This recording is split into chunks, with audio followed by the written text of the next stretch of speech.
평생을 헌신한 며느리에게 도둑이라는 누명을 쓰고 모진 수모를 당했습니다. 하나뿐인 아들마저 저를 외면했을 때 모든 것이 무너지는 듯했죠. 저는 이것이 그저 지독한 고부 갈등의 시작인 줄로만 알았습니다. 하지만 제 집을 담보로 한 3억 원의 음모를 알게 된 순간 저는 더 이상 울고만 있을 수 없었습니다.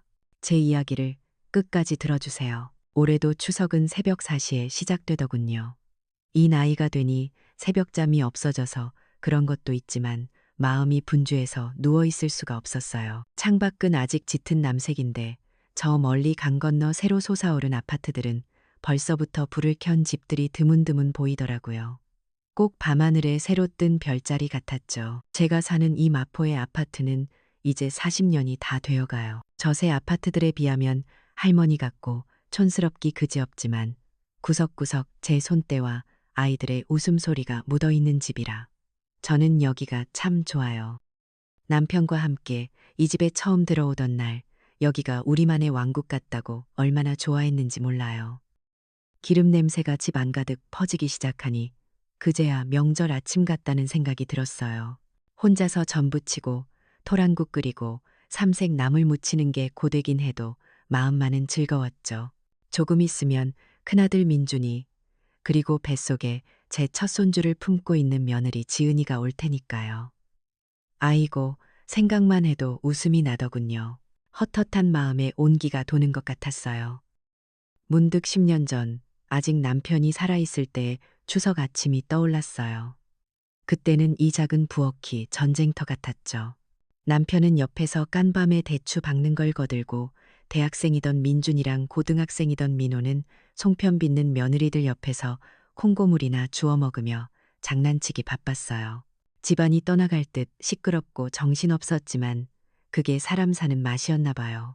이제는 제사상에 올릴 전 부치는 소리마저 너무 크게 들릴 만큼 집이 조용해졌으니 세월이 참 무심하죠. 그래도 오늘은 그 정막이 깨질 거라 생각하니 저도 모르게 콧노래가 나오더라고요. 저는 평생을 교단에서 아이들을 가르친 사람이에요. 은퇴한 지 10년이 넘었지만 몸의 밴 습관은 어쩔 수가 없나 봐요. 아침 6시면 눈이 떠지고 신문부터 집어들죠. 세상 돌아가는 일을 모르면 금방 뒤처지는 것 같아서요. 오후에는 노인정에 나가 서예를 가르치기도 해요. 붓을 잡고 화선지에 마음을 담다 보면 복잡했던 머릿속이 깨끗해지는 기분이 들거든요. 다들 박 선생님, 박 선생님 하고 불러주시면 아직 내가 쓸모 있는 사람이구나 싶어 어깨가 으쓱해지기도 하고요.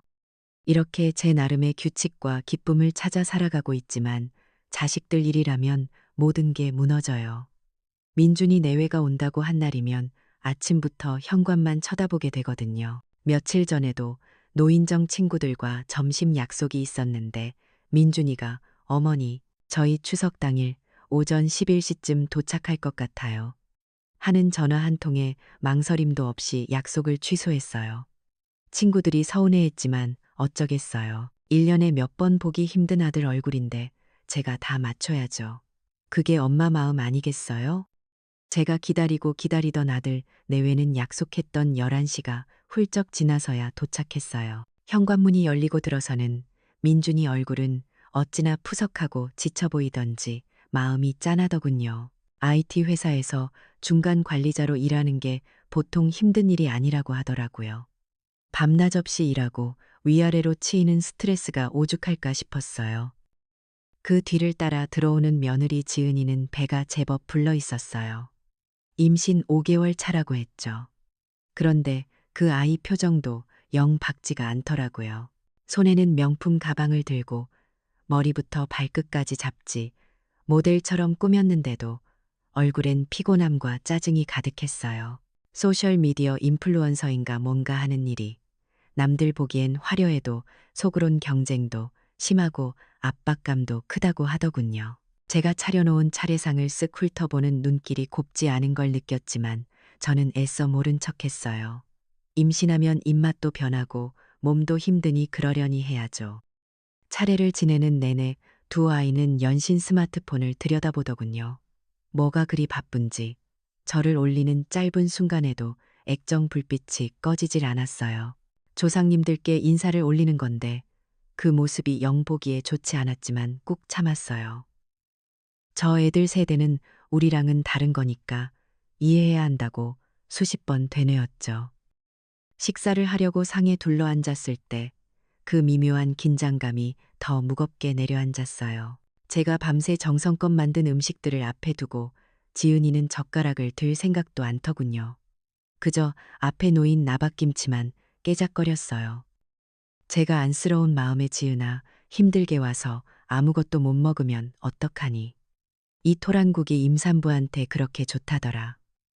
한 숟갈만 떠보렴 하고 말하며 국그릇을 아이 앞으로 밀어주었어요. 뱃속의 손주 생각에 뭐라도 하나 더 먹이고 싶은 할미 마음이었죠. 그런데 바로 그 순간이었어요. 지은이가 마치 벌레라도 본 사람처럼 질색하며 제 손을 뿌리쳤어요. 어머니, 저 이런 거 안 먹어요. 하는 날카로운 목소리와 함께였죠. 그 바람에 제가 들고 있던 국그릇이 상위로 엎질러졌어요. 뜨거운 국물이 제 손등 위로 그리고 지은이의 옷자락으로 왈칵 쏟아졌죠. 악! 하고 지은이가 비명을 질렀어요. 저는 제 손등이 화끈거리는 것도 있고 괜찮으냐. 어디 되진 않았어? 하며 허둥지둥 아이 쪽으로 몸을 기울였어요. 다행히 두꺼운 옷 위로 쏟아져서 심하게 데인 것 같지는 않았어요. 그런데 지은이는 제 걱정은 들리지도 않는다는 듯 벌떡 일어나 저를 쏘아보더군요. 그 눈빛이 어찌나 차갑고 원망스럽던지 저는 그 자리에 얼어붙고 말았어요. 어머니, 지금 뭐 하시는 거예요? 일부러 그러셨죠? 제가 이 음식들 안 먹는다고 시위하시는 거잖아요. 뱃속에 애까지 있는 사람한테 어떻게 이러실 수가 있어요. 아이의 입에서 터져나온 말들은 비수처럼 제 가슴에 날아와 밝혔어요. 시위라니요, 일부러라니요. 저는 그저 며느리와 손주 걱정에 그저 따뜻한 국 한 그릇 먹이고 싶었을 뿐인데. 지은아, 그게 무슨 말이니? 내가 왜 일부러? 하고 떨리는 목소리로 해명하려 했지만 아이는 제 말을 들으려 하지 않았어요. 눈에는 눈물이 그렁그렁 맺혀서는 마치 제가 끔찍한 가해자라도 되는 양 저를 노려보고 있었죠. 그때였어요. 제가 정말 무너져 내린 건. 저는 저도 모르게 아들 민준이를 쳐다봤어요. 내 아들이니까. 평생 내 편이었던 내 아들이니까. 이 말도 안 되는 오해를 풀어주고 어미의 마음을 알아줄 거라고 믿었어요. 하지만 민준이는 저를 보고 있지 않았어요. 아들의 얼굴은 실망과 분노로 일그러져 있었죠. 그 화가 저를 향하고 있다는 걸 깨닫는 데는 오랜 시간이 걸리지 않았어요. 민준이는 아내의 어깨를 감싸 안으며 저를 향해 차갑게 쏘아붙이더군요. 어머니, 좀 가만히 좀 계세요. 지은이 임신해서 힘든 거 뻔히 아시면서 왜 자꾸 힘들게 하세요? 그 한마디에 제 세상이 무너지는 것 같았어요.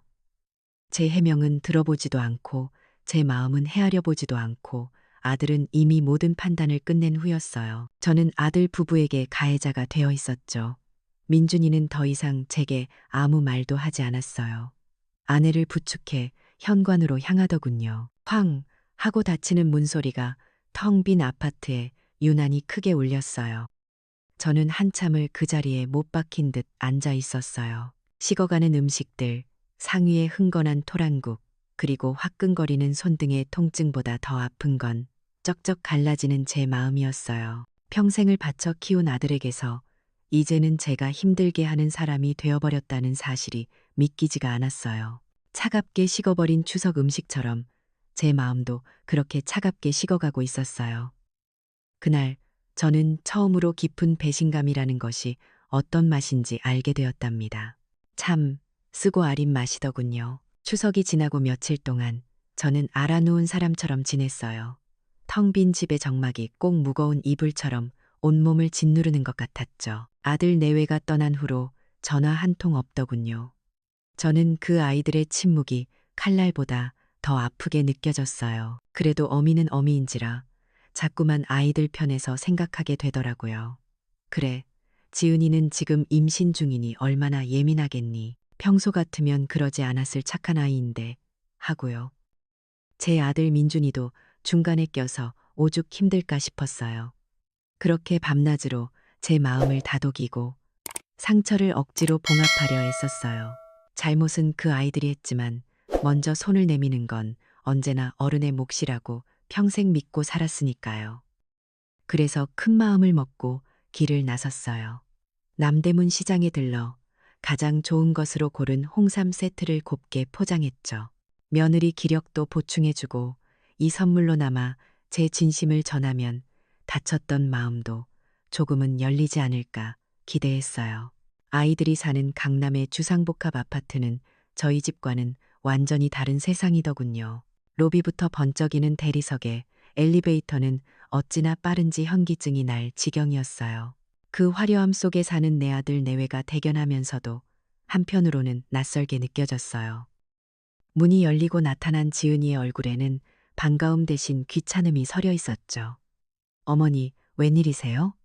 미리 연락이라도 주시지. 하는 목소리가 꼭 가시처럼 날아와 밝혔어요. 집안은 발 디딜 틈도 없이 택배 상자로 가득 차 있더군요. 화장품, 옷, 아기용품, 온갖 물건들이 산처럼 쌓여 있었어요. 그게 다 며느리의 일이자 재산이라고 하더군요. 제가 들고 간 홍삼 세트를 식탁 위에 겨우 올려놓았지만 아이는 고맙다는 말 한마디 없이 소파에 몸을 기댔어요. 지은아, 몸은 좀 어떠니? 추석날 일은. 내가 미안했다. 임신한 내 마음을 더 헤아렸어야 했는데 제 사과의 아이는 눈썹 하나 까딱하지 않더군요. 그저 스마트폰 화면만 들여다보며 건성으로 고개를 끄덕였어요. 제가 앉은 자리가 불편해서 엉거주춤 일어나려는데 아이는 기다렸다는 듯이 어머니, 저 곧 방송해야 해서요. 다음에 다시 오세요. 하더라고요. 그렇게 저는 쫓겨나듯 그 집을 나왔어요. 차가운 복도를 걸어 나오는데 홍삼을 고르며 설렜던 제 모습이 너무나 어리석게 느껴져서 눈물이 핑 돌았죠. 그날 밤이었을 거예요. 비극은 예고 없이 찾아오더군요. 밤늦게 걸려온 전화기 너머로 지은이의 쇳소리 같은 목소리가 들려왔어요. 어머니, 제 다이아몬드 팔찌 어디다 숨기셨어요. 당장 내놓으세요. 저는 무슨 말을 하는 건지 도무지 이해할 수가 없었어요. 다이아몬드 팔찌라니요. 평생 구경도 못 해본 물건이었어요. 제가 더듬거리며 그게 무슨 소리냐고 묻자 아이는 악을 쓰더군요.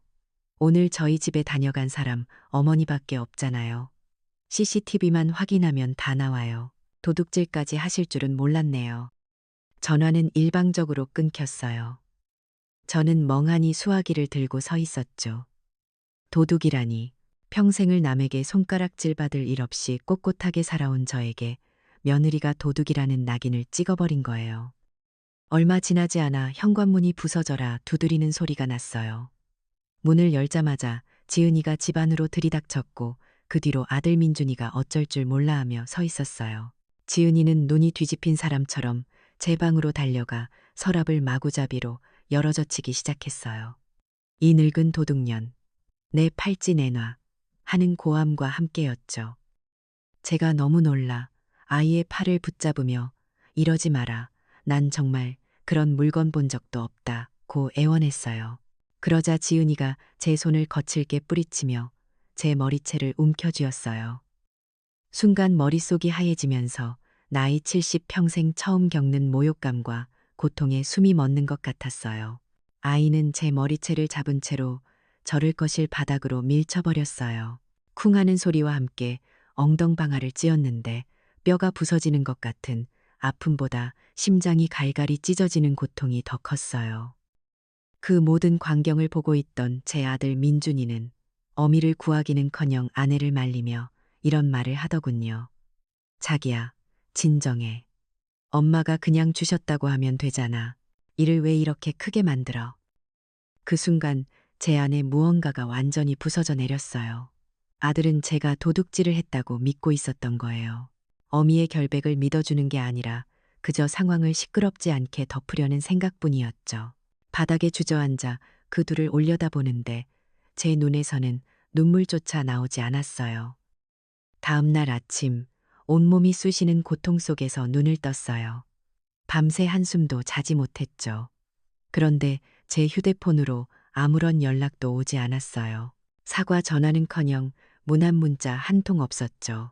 저는 그때 깨달았어요. 진실이 밝혀져도 아무것도 달라지지 않을 거라는 걸요. 아니나 다를까 오후 늦게 민준이에게서 전화가 걸려왔어요.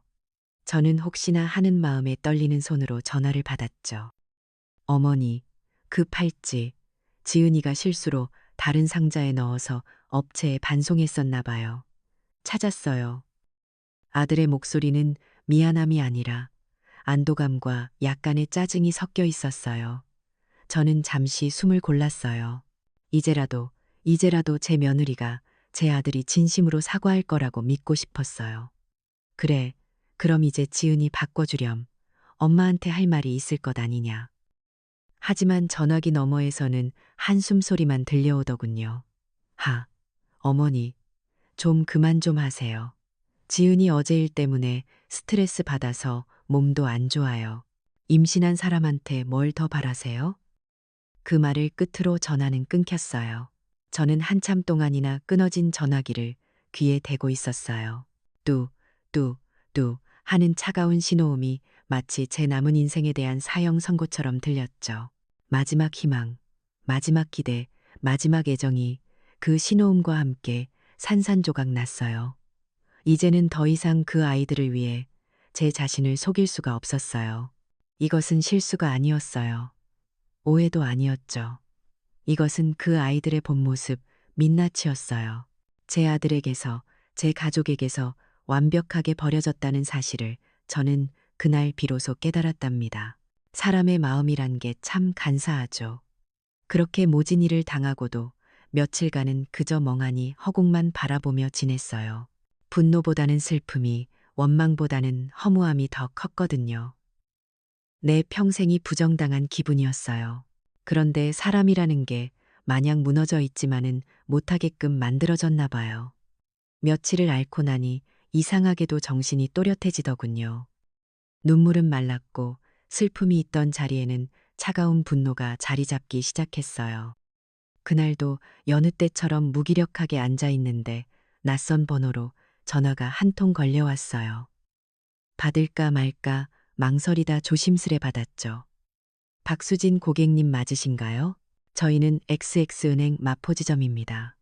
아드님 김민준 씨께 위임하신 아파트 담보대출 서류의 확인차 연락드렸습니다. 순간 제 귀를 의심했어요. 담보대출이라니요? 제가 아들에게 그런 걸 위임해 준 적이 없는데요. 뭔가 단단히 잘못되었다는 생각에 심장이 쿵 내려앉았어요. 전화를 끊자마자 저는 안방 장롱 가장 깊숙한 곳에 넣어둔 오동나무 상자를 꺼냈어요. 그 안에는 제 평생이 담겨 있었죠. 집문서, 남편과 찍은 낡은 사진들, 그리고 제 이름 석자가 새겨진 인감 도장까지요. 상자를 여는 순간 온몸에 소름이 돋았어요. 분명 제가 마지막으로 정리해둔 모양새가 아니었어요. 미세하게 흐트러져 있었죠. 설마 하는 마음에 인감이 담긴 작은 비단 주머니를 여는데 아니나 다를까. 인주가 묻어나는 붉은 인감 도장 옆에 희미하게 인주가 묻은 휴지 조각이 떨어져 있더군요. 누군가 인감을 사용하고 급하게 닦아낸 흔적이었어요. 머릿속이 하얘지면서 손이 부들부들 떨려왔어요. 이 집에 이 상자에 손을 댈 수 있는 사람은 단 한 사람뿐이었으니까요. 제 아들 민준이요. 상자 안을 더듬거리다 보니 낡은 가계부 밑에서 접혀 있는 이면지 한 장을 발견했어요. 펼쳐보는 순간 저는 숨을 쉴 수가 없었어요. 거기에는 제 이름 박수진, 박수진, 박수진. 수십 번도 더 제 이름을 따랐으며 연습한 흔적이 빼곡했어요. 그 옆에는 제 인감 도장을 여러 번 찍어본 자국도 선명했죠. 이건 명백한 범죄의 증거였어요. 제 아들이 제 서명을 위조하고 인감을 훔쳐 제 집을 담보로 3억 원이라는 거금을 대출받으려 했던 거예요. 추석날 그 난리를 피우고 저를 도둑으로 몰았던 그 모든 행동들이 이 계획의 일부였을지도 모른다는 생각이 들자 피가 거꾸로 솟는 것 같았어요. 그때 마침 안방 창문 너머로 옆집 아주머니와 통화하는 며느리 지은이의 목소리가 들려왔어요. 베란다 문이 살짝 열려 있었나 봐요. 어머, 친구야, 걱정 마. 그 집 어차피 우리 아들 거잖아.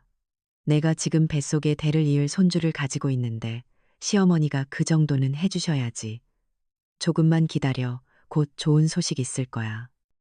그 말을 듣는 순간 제 안에 마지막으로 남아있던 한 조각, 애정마저 산산조각 나 부서져 내렸어요. 제 모성애를, 손주에 대한 제 기대를 그 아이들은 그렇게 철저하게 이용하고 있었던 거예요. 저는 더 이상 망설이지 않았어요. 떨리는 손으로 이면지를 접어 품에 넣고 인감 상자에 사진을 찍어 증거를 남겼어요. 그리고 곧장 은행으로 향했죠. 제 평생이 담긴 집을, 제 마지막 자존심을 지키기 위해서였어요. 그런데 제가 아들의 범죄를 막기 위해 싸우고 있던 바로 그 시간, 제 며느리는 더 교묘하고 잔인한 칼을 갈고 있었더군요. 지은이는 국내에서 가장 크다는 맘카페라는 온라인 커뮤니티에 글 하나를 올렸어요.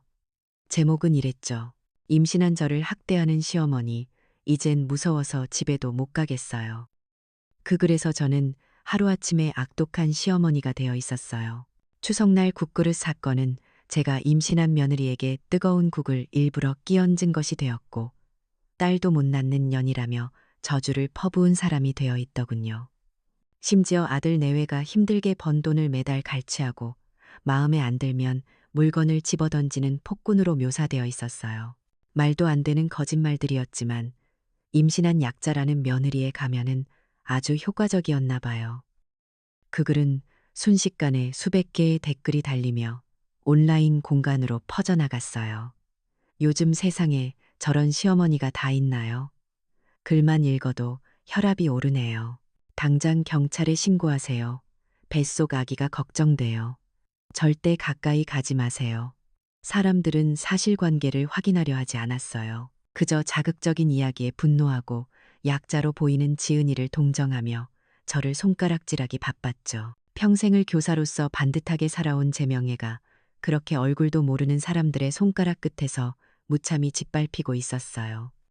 저는 은행에서 아들의 대출 사기 시도를 막았다는 안도감도 잠시 변호사에게서 연락을 받고서야 이 끔찍한 사실을 알게 됐어요. 설상가상으로 맘카페 글을 본 누군가가 저를 정말 경찰에 신고까지 했더군요. 혐의는 두 가지였어요. 태아를 학대했다는 아동복지법 위반, 그리고 며느리를 학대했다는 노인학대처벌법 위반. 정말 기가 막혀서 말이 나오지 않았어요. 이제 상황은 최악으로 치달았죠. 저는 아들의 금융사기 사건에 대한 피해자인 동시에 며느리가 조작한 사건에 가해자 혐의까지 받게 된 거예요. 마포경찰서에서 조사를 받으러 오라는 전화를 받았을 때 저는 정말 이 세상에 저 혼자만 남겨진 기분이었어요. 사방이 벽으로 꽉 막힌 어둡고 차가운 방 안에 갇혀버린 것 같았죠. 벼랑 끝에 서 있다는 게 이런 기분일까요? 하지만 이상하게도 두렵지만은 않았어요. 오히려 정신이 더 맑아지는 기분이었죠. 이 싸움에서 지면 제 남은 인생은 물론이고 제가 살아온 평생이 거짓이 되어버릴 테니까요. 저는 그렇게 제 인생을 건 싸움을 시작해야만 했어요. 경찰서에서 처음 조사를 받던 날, 저는 마치 죄인이 된 기분이었어요. 차가운 철제 의자에 앉아 있는데 맞은편에 앉은 젊은 형사의 눈빛이 꼭 저를 투명하게 꿰뚫어 보는 것 같았죠. 아마 그 친구 눈에는 제가 그저 고집세고 말 안 통하는 늙은이로 보였을 거예요. 가족들끼리 싸우다 여기까지 온 수많은 사건 중 하나로요. 형사는 제게 며느리가 올린 맘카페 글을 프린트해서 보여주더군요. 제 평생이 담긴 이름석, 자위로 씌어진 거짓말들을 읽어내려가는데 손끝이 차갑게 식어왔어요. 하지만 이상하게도 눈물은 나지 않았어요. 대신 제 안에서 무언가 단단해지는 것이 느껴졌죠. 평생을 국어 교사로 살며 아이들에게 진실과 논리를 가르쳤어요. 지금이야말로 제 자신에게 그걸 증명해야 할 때였어요. 저는 약하고 억울한 노인이 되기를 거부했어요. 대신 한평생 교사였던 박수진으로 돌아가기로 마음먹었죠. 저는 제가 가진 유일한 무기, 즉 명료한 기억과 논리를 꺼내들었어요. 추석날 아침부터 국그릇을 쏟았던 순간 며느리가 제 머리채를 잡고 밀쳤던 그날 밤. 그리고 아들의 마지막 차가운 목소리까지 모든 것을 감정은 최대한 덜어내고 시간 순서에 따라 차분하게 진술했어요. 제가 품 안에서 조심스럽게 꺼낸 아들의 서명 연습이 빼곡한 이면지를 책상 위에 올려놓았을 때 젊은 형사의 눈빛이 처음으로 흔들리는 것을 보았어요. 그는 더 이상 저를 귀찮은 민원인으로 대하지 않았어요. 한 사람의 존엄한 개인이 벌이는 처절한 싸움을 목격하고 있었으니까요. 경찰 조사는 제 삶의 폭풍처럼 닥쳐왔지만 동시에 예상치 못한 온기를 가져다 주기도 했어요.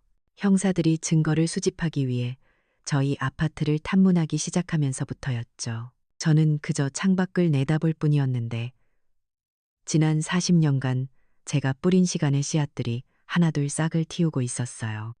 아파트 경비 최 반장님은 형사들에게 이렇게 말했다고 하더군요. 우리 회장님이요. 명절 때마다 저희 경비실의 송편이며 전이며 한 알음 안겨주시는 분이에요. 그런 분이 며느리를 학대했다니 지나가던 개가 웃을 일입니다. 10년 넘게 부녀회장을 맡고 있는 김 사장님은 당신 따라 이 대학 갈 때 제가 자기소개서를 봐주었다는 이야기까지 꺼내며 제 편을 들어주었대요. 며느리 임신했다고 얼마나 좋아하셨는데요. 딸처럼 아끼고 위하는 걸 내 두 눈으로 똑똑히 봤어요. 이웃들의 이야기는 맘카페라는 익명의 공간에 떠돌던 거짓말의 성벽에 처음으로 균열을 내기 시작했어요. 저는 제가 혼자가 아니라는 사실에 잊고 있던 사람의 온기에 목이 메어왔어요. 그 용기를 발판 삼아 저는 제 힘으로 할 수 있는 일을 찾아보기 시작했어요.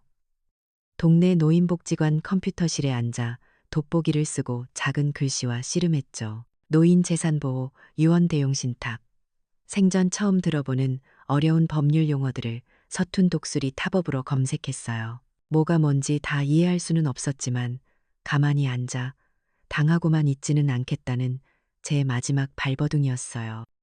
그리고 가장 힘든 결심을 했어요. 강원도 원주에서 공무원으로 일하는 작은 아들 민호에게 전화를 걸었죠. 혹여나 이 아이에게까지 짐이 될까봐, 형의 흠이 될까봐 차마 입이 떨어지지 않았어요. 하지만 이제는 물러설 곳이 없었죠. 떨리는 목소리로 그간의 일을 모두 털어놓았을 때 수화기 너머에서는 한참 동안 아무 소리가 들리지 않았어요. 그저 제 아들의 거친 숨소리만이 들려왔죠. 잠시 후 울음이 섞인 민호의 목소리가 제 귀에 밝혔어요. 어머니, 죄송해요. 제가 다 죄송해요. 당장 올라갈게요.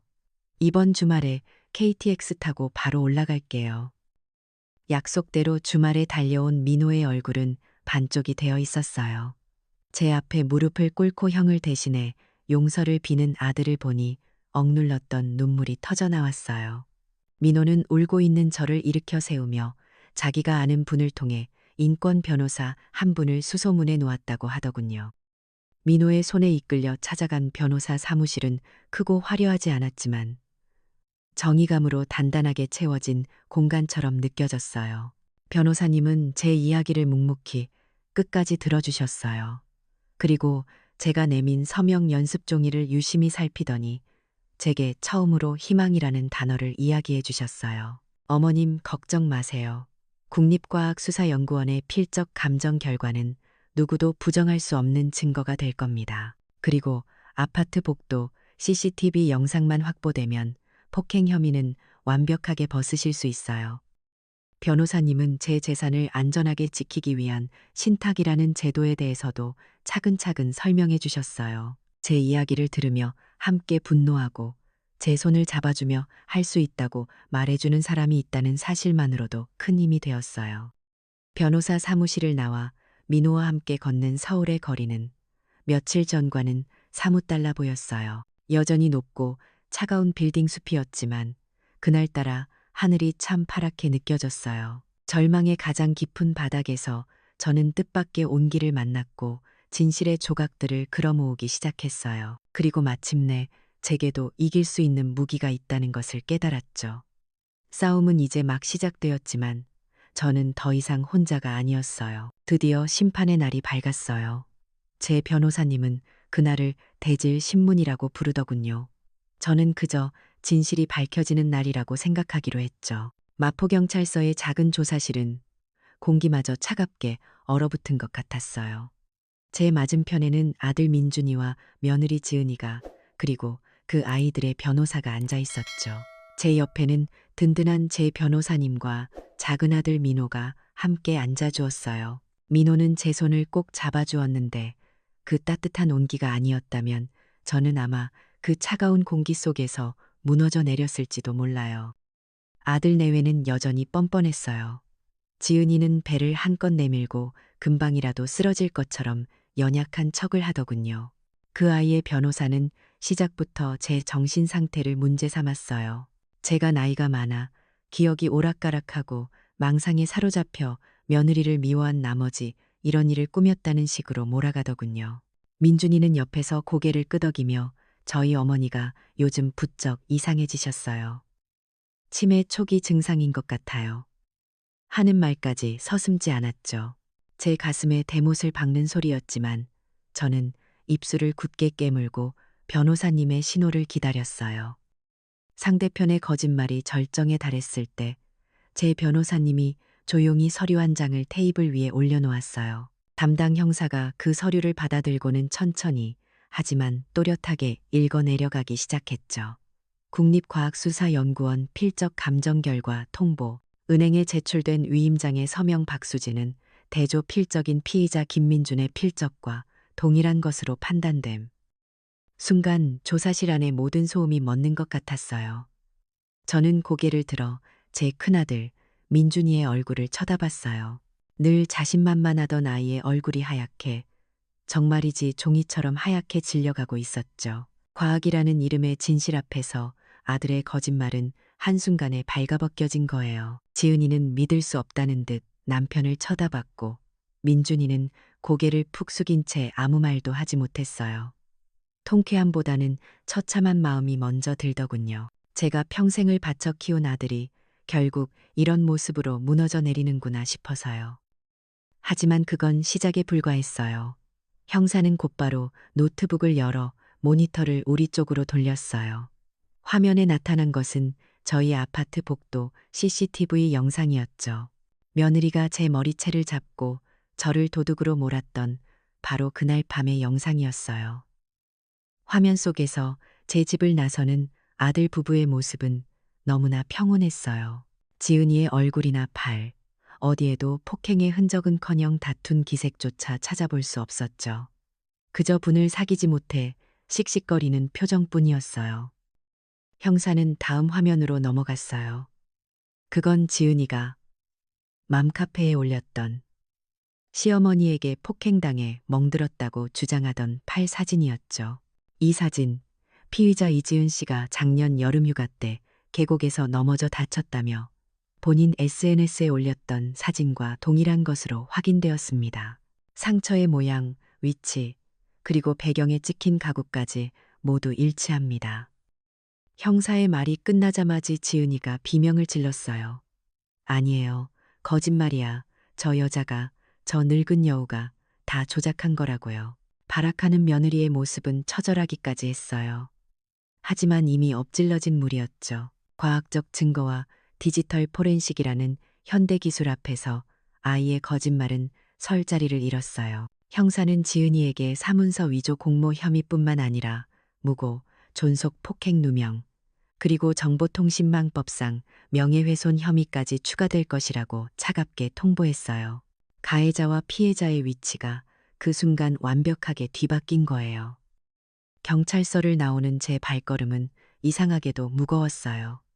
분명 이겼는데, 진실을 밝혔는데 왜 마음은 이렇게 천근만근일까요? 하지만 저는 여기서 멈출 수 없었어요. 이 싸움은 단순히 진실을 밝히는 것에서 끝나는 게 아니었으니까요.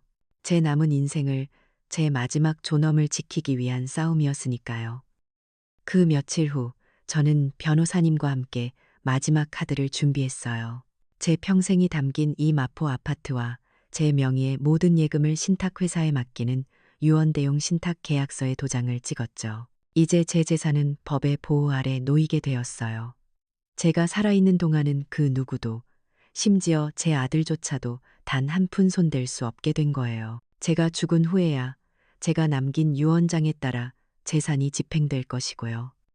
변호사님은 이 계약 체결 사실을 아들 부부에게 알리는 통지서를 내용 증명으로 발송했어요. 며칠 뒤 그 우편을 받아든 아들 내외가 어떤 표정을 지었을지 상상하는 것은 어렵지 않았어요. 아마도 그들의 마지막 희망, 마지막 동아줄이 끊어지는 기분이었겠죠. 그 아이들이 탐냈던 것은 제 사랑이나 관심이 아니라 결국 이 낡은 아파트 한 채와 제 통장에 찍힌 숫자 몇 개뿐이었다는 사실을 저는 그렇게 마지막으로 확인 사살해야만 했어요. 제가 벌인 조용한 전쟁의 결과는 예상치 못한 파장을 일으켰어요. 경찰의 공식 수사 결과가 발표되자 며느리가 활동하던 맘카페는 그야말로 뒤집어졌다고 하더군요. 처음에는 뭔가 오해가 있을 것이다. 임산부를 너무 몰아붙이지 말자던 일부 동정 여론도 있었지만 CCTV 영상과 국과수 감정 결과라는 빼도 박도 못하는 증거 앞에선 모두가 침묵했어요. 그리고 얼마 지나지 않아 그 익명의 공간에서 놀라운 변화가 시작되었어요. 사실 우리 시어머니도 비슷한 일을 겪으셨어요. 저도 맘카페 여론만 믿고 엄마한테 함부로 말한 적 있는데 반성하게 되네요. 하는 글들이 하나둘 올라오기 시작했죠. 노인 재산 보호를 위한 법을 더 강화해야 합니다. 라는 청원 운동 이야기까지 나왔다고 해요. 저의 개인적인 싸움이 저와 비슷한 상처를 가진 다른 수많은 어머니들의 목소리를 끌어내는 작은 불씨가 된 거예요. 저는 그제야 깨달았어요. 제가 지키려 했던 것은 단순히 제 재산이나 명예만이 아니었다는 것을요. 그것은 한 인간으로서의 존엄, 그리고 이 땅의 모든 어머니들이 마땅히 받아야 할 존중이었다는 것을요. 심판의 날은 그렇게 끝났지만 저의 진짜 인생은 이제부터 다시 시작될 것 같다는 예감이 들었어요. 큰아들 내외에 대한 법적인 절차가 모두 마무리되고 저는 정들었던 마포의 아파트를 처분하기로 마음먹었어요.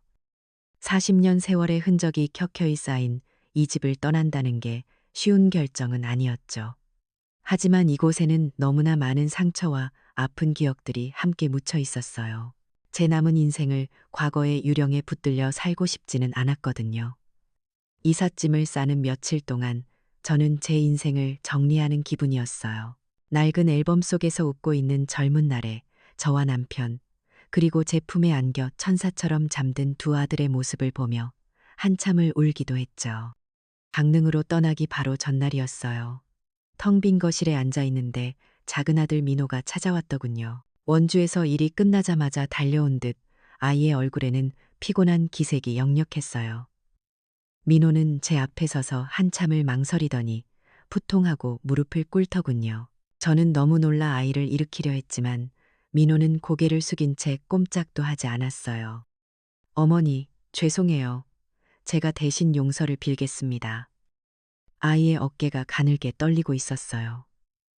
어머니의 아들이라는 사실이 형과 같은 피를 나눴다는 사실이 너무나 부끄럽습니다.